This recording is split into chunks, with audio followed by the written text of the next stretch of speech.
श्रीमद् भगवद गीता भगवान श्री कृष्ण के श्रीमुख से निकला एक ऐसा दिव्य गीत जिसका एक एक शब्द मानव जाति के लिए अमृत तुल्य है। श्रीमद् भगवद गीता में कुल 18 अध्याय हैं, जिनमें कुल 700 श्लोक हैं। संसार में हर मनुष्य को भगवद गीता का अध्ययन अवश्य करना चाहिए, लेकिन भगवद गीता को पढ़ना या समझ पाना हर मनुष्य के लिए संभव नहीं हो पाता।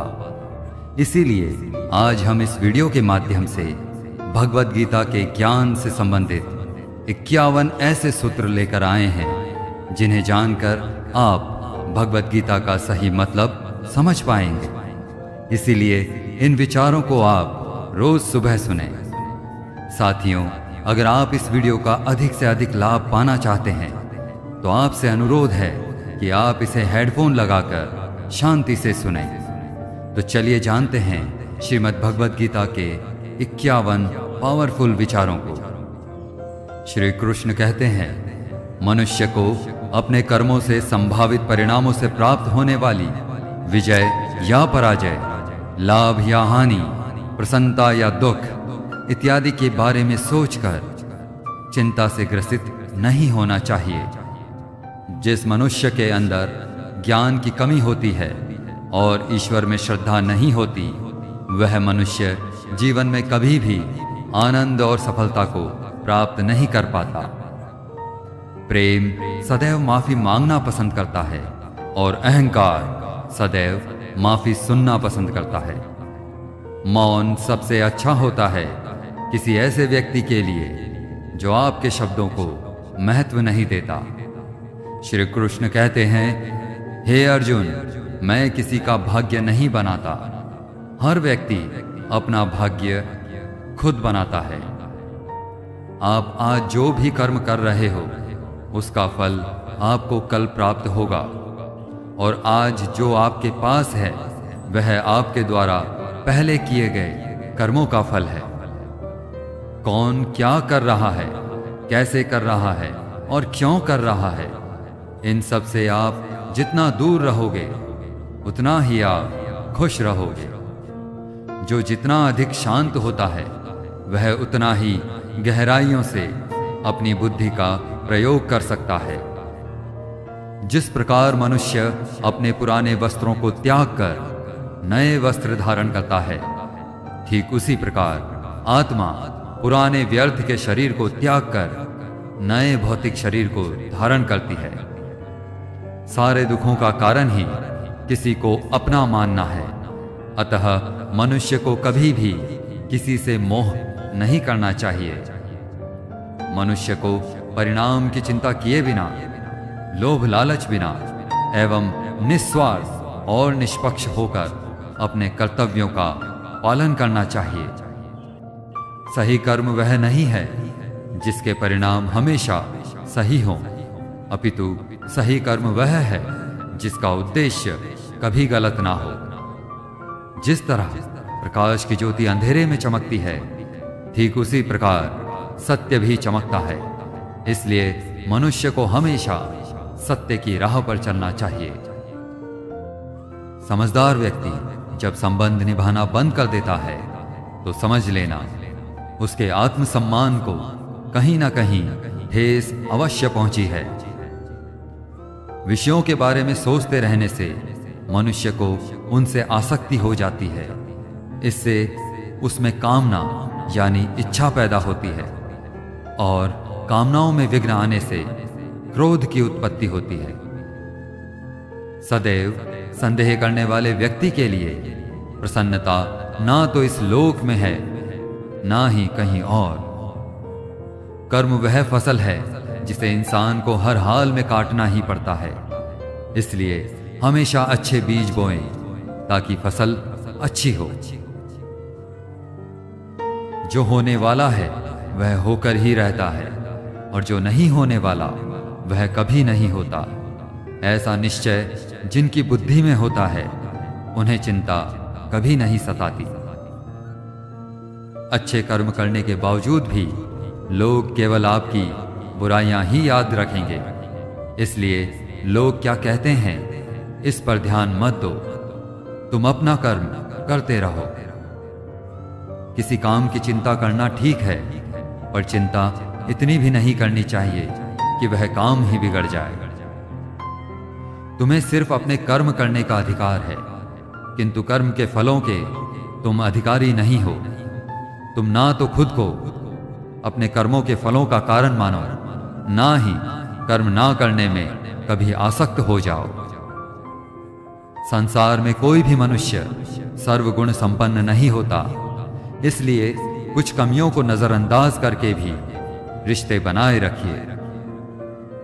जब भविष्य धुंधला पड़ने लग जाता है, तब आपको अपने वर्तमान में ध्यान केंद्रित करने की आवश्यकता है। कोशिश कर, हल निकलेगा। आज नहीं तो कल निकलेगा। अर्जुन के तीर सा मरुस्थल से भी जल निकलेगा। जीवन की सबसे बड़ी गलती वही होती है जिस गलती से हम कुछ सीख नहीं पाते।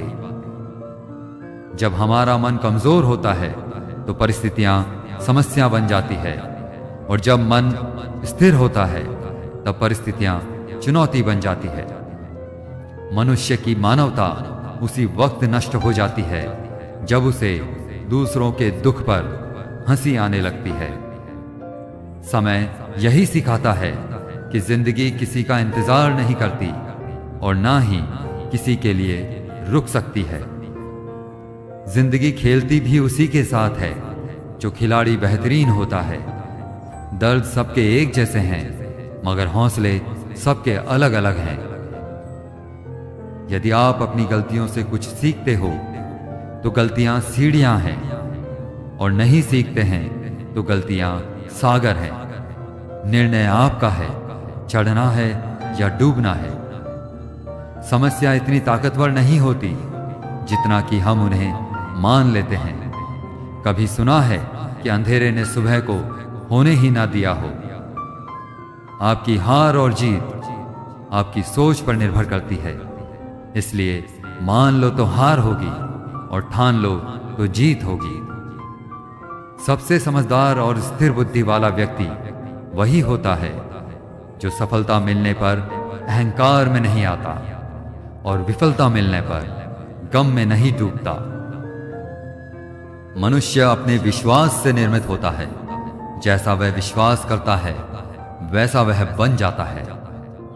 जिसने मन को जीत लिया है उसके लिए मन सर्वश्रेष्ठ मित्र है, किंतु जो ऐसा नहीं कर पाता उसके लिए मन उसका सबसे बड़ा शत्रु बन जाता है। नकारात्मक विचारों का आना तय है, परंतु यह आप पर निर्भर करता है कि आप उन्हें कितना महत्व देते हैं। जीवन में कुछ भी स्थायी नहीं है, इसलिए स्वयं को अधिक तनावग्रस्त ना करें, बल्कि परिस्थितियां चाहे कितनी भी खराब क्यों ना हो, बदलेंगी जरूर। प्रेरणा का सबसे बड़ा स्रोत आपके अपने विचार हैं, इसलिए बड़ा सोचें और खुद को जीतने के लिए हमेशा प्रेरित करें। जिसने मन को जीत लिया है उसने पहले ही परमात्मा को जीत लिया, क्योंकि उसने शांति प्राप्त कर ली है। ऐसे मनुष्य के लिए सुख दुख, सर्दी गर्मी और मान अपमान एक जैसे होते हैं। कोई कुछ भी कहे, बस अपने मन को शांत रखो, क्योंकि सूरज कितना भी तेज क्यों ना हो, समुद्र सूखता नहीं है। जहां आपकी कोई कीमत नहीं है वहां पर रुकना अनुचित है, चाहे वह किसी का घर हो या किसी का मन। हे अर्जुन, व्यक्ति जो चाहे बन सकता है यदि वह विश्वास के साथ इच्छित लक्ष्य पर लगातार चिंतन करे। सिर्फ दुनिया के सामने जीतने वाला ही विजेता नहीं होता, बल्कि रिश्तों के सामने कब और कहां हारना है यह जानने वाला भी विजेता होता है। जो लोग बुद्धि को छोड़कर भावनाओं में बह जाते हैं उन्हें हर कोई मूर्ख बना सकता है। जैसे जल में तैरती नाव को तूफान उसे अपने लक्ष्य से दूर ले जाता है, ठीक वैसे ही इंद्रिय सुख मनुष्य को गलत रास्ते की ओर ले जाता है। समय कभी भी एक जैसा नहीं रहता। उन्हें भी रोना पड़ता है जो बेवजह दूसरों को रुलाते हैं। अपनी इच्छा शक्ति के माध्यम से अपने आप को नई आकृति प्रदान करें। कभी भी स्वयं को अपनी आत्म इच्छा से अपमानित ना करें। अपनी पीड़ा के लिए संसार को दोष मत दीजिए। अपने मन को समझाओ। तुम्हारे मन का परिवर्तन ही तुम्हारे दुखों का अंत है। हो सकता है हर दिन अच्छा ना हो, लेकिन हर दिन में कुछ अच्छा जरूर होता है। रोना बंद करो और अपनी तकलीफों से खुद लड़ना सीखो, क्योंकि साथ देने वाले भी शमशान से आगे नहीं जाते। परिवार और समाज दोनों ही बर्बाद होने लगते हैं जब समझदार मौन और नासमझ बोलने लगते हैं। साथियों, इसीलिए कहते हैं कि जब उम्मीदें टूटने लगे, कोई रास्ता दिखाई ना दे, तो एक बार भगवत गीता की शरण जरूर लेनी चाहिए। जय श्री कृष्ण।